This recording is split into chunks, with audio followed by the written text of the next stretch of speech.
We know that when we're talking about the inyanim of Vayimaen, we're talking about things that the Torah tells us openly, Asher atem zoinim achreihem. So the Torah is telling us there's a tremendous drive. How can we possibly put up with such a drive?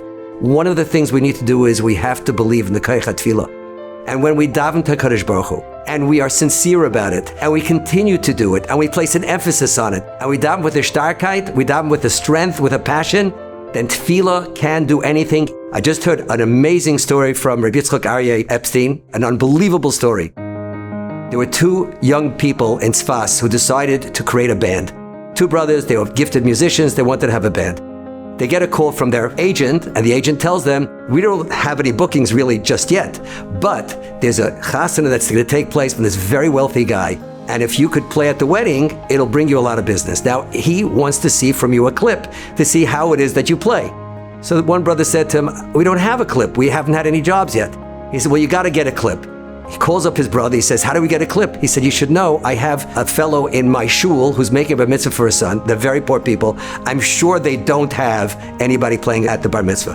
Why don't we donate our time? We'll have a clip.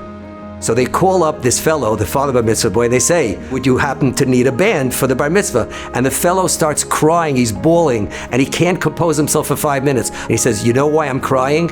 I'm crying because we could not afford a band, and my son said, under no circumstances can he allow himself not to have a band when all his friends have bands. He'll be so embarrassed.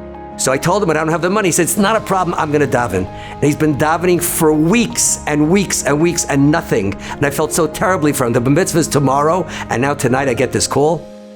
Rabbi say, HaKadosh Baruch Hu teaches us that the boy wanted a band for his bar mitzvah. It's not Dvarim Ha'im D'Beruba Shalom, it's not the biggest crisis in the world. And look how HaKadosh Baruch Hu responded. This inyan, the inyan of Vayimaen, the inyan of Shmiras Einayim, that is something that HaKadosh Baruch Hu certainly wants us to achieve. He wants us to overcome the challenges. So you think he's not going to be listening to those tefillahs? So let's strengthen ourselves. Let's daven like our lives depend on it, because they do. And ultimately, HaKadosh Baruch Hu certainly will find our tefillas l'ratzayin, and hopefully, be'ezer Hashem, He'll help us overcome our personal crises and the global crises, especially crises we're facing right now, in the schus of the Shmiras Einayim, in the schus of the tefillah, hopefully be zeicha to be as kel tzedek, b'mheir yameinu, amen.